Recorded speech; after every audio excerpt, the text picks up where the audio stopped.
Salut à tous. To Have an Impact parle très souvent d'engagement. Dans cet esprit, on va vous parler aujourd'hui du service civique.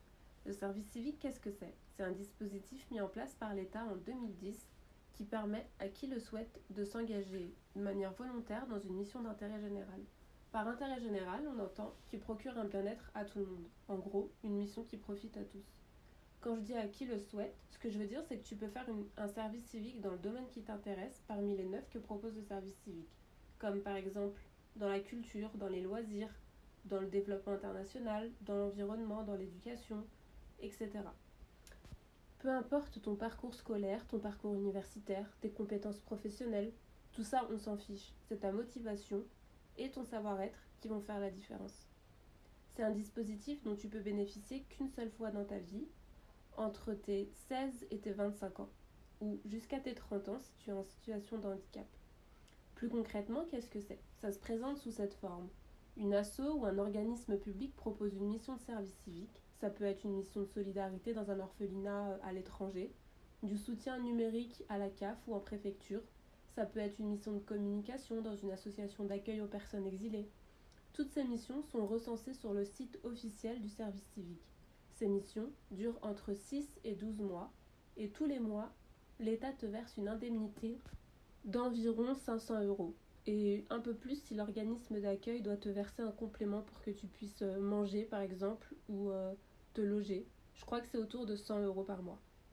Comment tu fais pour faire une mission de service civique? C'est super simple. Tu crées ton espace sur le site avec une lettre de motivation et un CV et tu postules à toutes les missions qui t'intéressent. Tu peux filtrer si tu veux absolument faire ton volontariat dans l'environnement ou dans l'éducation ou dans la solidarité. Ça sert à quoi? Alors ça dépend de l'usage que tu veux en faire. Le but officiel, c'est de favoriser la mixité sociale et de réveiller ta conscience engagée. Mais tu peux t'en servir comme tu veux. Ça peut être le moyen de partir à l'étranger. Oui, parce qu'il y a un nombre incalculable de missions qui s'effectuent dans le monde entier.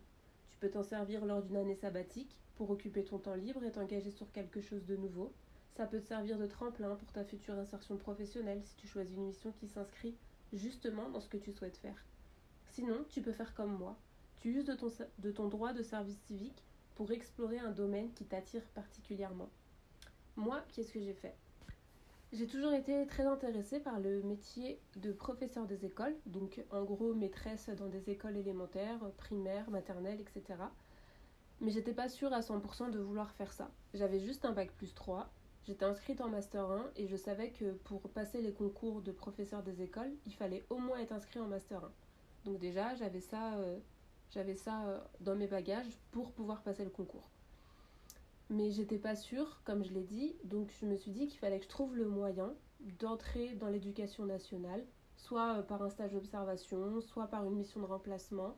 Enfin bref, je m'étais dit que tous les moyens étaient bons. Donc j'ai regardé le site du service civique et j'ai trouvé par hasard dans ma ville une école élémentaire qui recherchait des volontaires en service civique pour une mission de 9 mois, donc sur toute l'année scolaire. Ça m'a permis de découvrir le métier de l'intérieur parce que j'étais tout le temps avec les professeurs des écoles.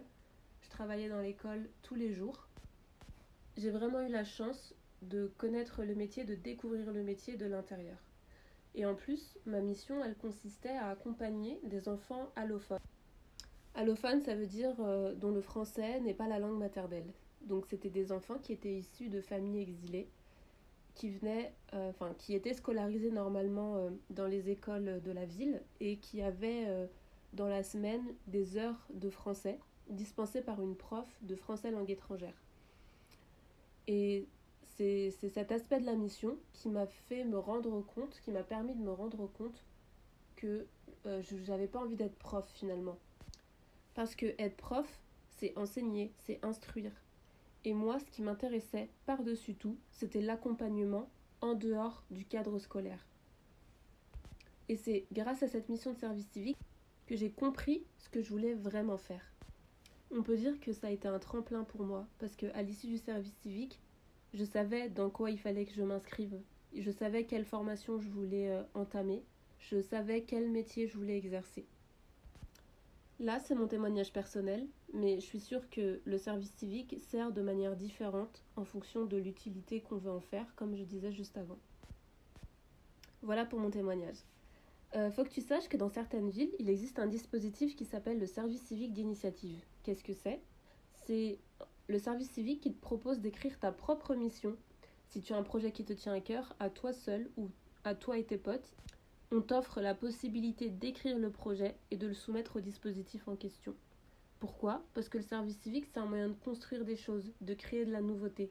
Et toi, en tant qu'acteur de la société, tu es le mieux placé pour parler de ce qui doit changer, pour améliorer ton cadre de vie et celui de tes semblables.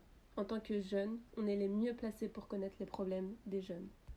Voilà, j'espère que tu iras te renseigner et si tu as besoin de plus d'informations, n'hésite pas à nous écrire en privé. À bientôt!